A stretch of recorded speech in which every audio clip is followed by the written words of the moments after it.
Assalamualaikum warahmatullahi wabarakatuh. Adik-adik, hari ini kita masih belajar di tema 7 kepemimpinan, subtema 3 pembelajaran keempat.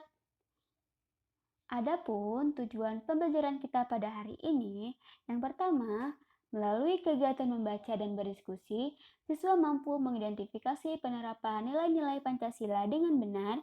Yang kedua, melalui penugasan, siswa dapat menjelaskan cara membuat karya patung dari bahan lunak dengan benar. Dan ketiga, melalui penugasan, siswa dapat membuat karya patung dari bahan lunak dengan baik. Apakah kamu sering mendapat kesempatan untuk memimpin? Siapa yang kamu pimpin? Bagaimana perasaanmu? Adik-adik, bacalah cerita berikut ini. Deda dan 5 butir kentang. Dahulu ada seorang pencari kayu bakar bernama Deda. Dia hidup bersama istri dan ketiga anaknya. Mereka keluarga miskin yang tinggal di gubuk sederhana. Sudah seminggu ini turun hujan. Deda pun tidak dapat pergi ke hutan mencari kayu bakar.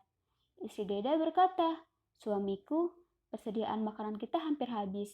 Di sini hanya tersisa 5 butir kentang. Itu pun tidak cukup untuk makan kita sekeluarga."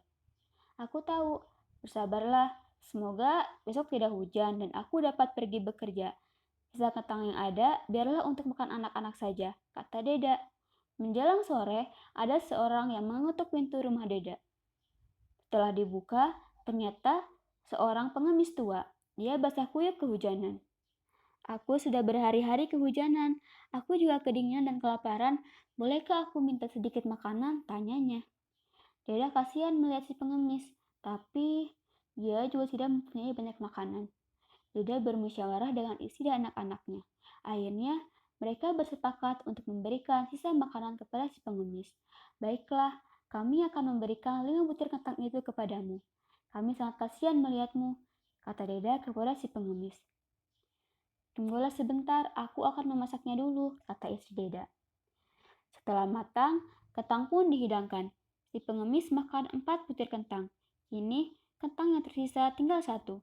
Sebelum pergi, dia berpesan, "Jika kalian mau makan, irislah kentang ini menjadi 5. Pasti cukup untuk makan keluargamu." Deda kemudian mengiris kentang itu menjadi 5. Ternyata, kelima irisan kentang itu berubah menjadi 5 butir kentang. Jika sebutir kentang diiris 5 lagi, maka tiap irisannya akan menjadi 5 butir kentang lagi. Begitu seterusnya. Kini, Deda dan sekeluarga tidak pernah kekurangan makanan lagi. Deda juga bagi-bagikan kentangnya kepada tetangganya.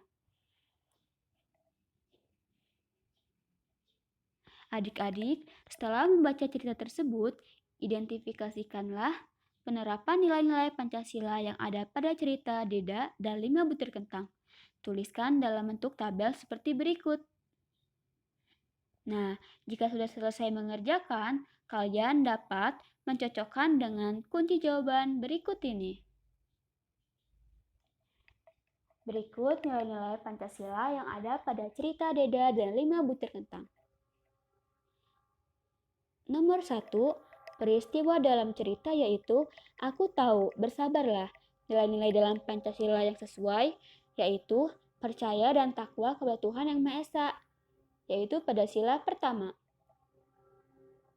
Kemudian, selanjutnya yaitu sisa kentang yang ada biarlah untuk bekal anak-anak.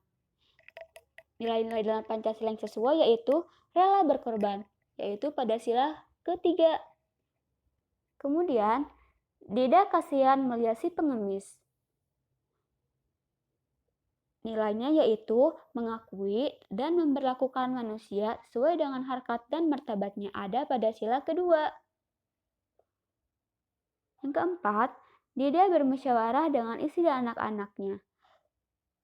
Nilai dalam Pancasila yaitu pada sila keempat, mengutamakan musyawarah mufakat dalam mengambil keputusan. Yang kelima, baiklah, kami akan memberikan 5 buah kentang itu kepadamu. Nilai yang ada dalam Pancasila sesuai dengan sila kelima, yaitu memberi pertolongan kepada orang lain. Dan yang terakhir, Deda juga membagi-bagikan kentangnya kepada tetangganya. Ini ada pada sila kelima, memberi pertolongan kepada orang lain, dan juga sila kedua, yaitu gemar melakukan kegiatan kemanusiaan. Nah, adik-adik, selanjutnya ayo berkreasi. Buatlah patung dari bahan lunak di sekitarmu. Kamu dapat menggunakan tanah liat, tubur kertas, lilin, sabun batangan, atau plastisin. Buatlah bentuk seperti yang kamu inginkan.